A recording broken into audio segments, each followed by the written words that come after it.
think the studio has two sides to it. So there's a studio side where you are working towards something, and then there's another side where you are experimenting to hopefully be working towards something. My practice revolves around traditional sculpture materials like plaster, concrete, metal, chicken wire, things like that, and I juxtapose them against maybe not as traditional materials like hair or liquid latex, a lot of pantyhose, different types of hosieries, and then some fabrics, which you could classify as a traditional medium as well.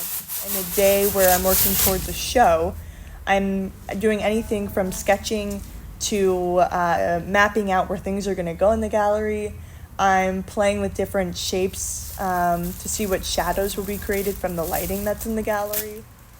In my studio practice, that visual narrative is really focused on parent-child relationships, and for my side specifically, I'm focusing on mother-daughter relationships and how they can be difficult and can be tumultuous to some degree. Thinking about natural materials and really exposing the color of the material in its raw form rather than covering it with paint or different epoxies. And when you're in a gallery setting, those can be more jarring than you would expect.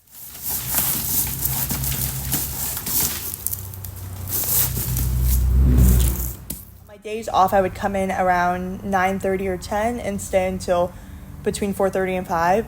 So when I'm in the studio, like, I can ignore everything else and really just focus on my practice and like what I'm doing. And then it can be hard on your body too, especially with sculpture being my medium. Like, there's a lot of lifting, there's a lot of moving things around, a lot of like trying to make things work together that don't want to work together. And so that's whether messing up your back or your hands just in the day-to-day with like a lot of rough materials. So when you see a whole collection of your pieces come together and in the way that you intended, it's really it's a sense of relief and also just pride in the fact that you had an idea, you set out what you came to do, and it was successful for what you wanted it to be. So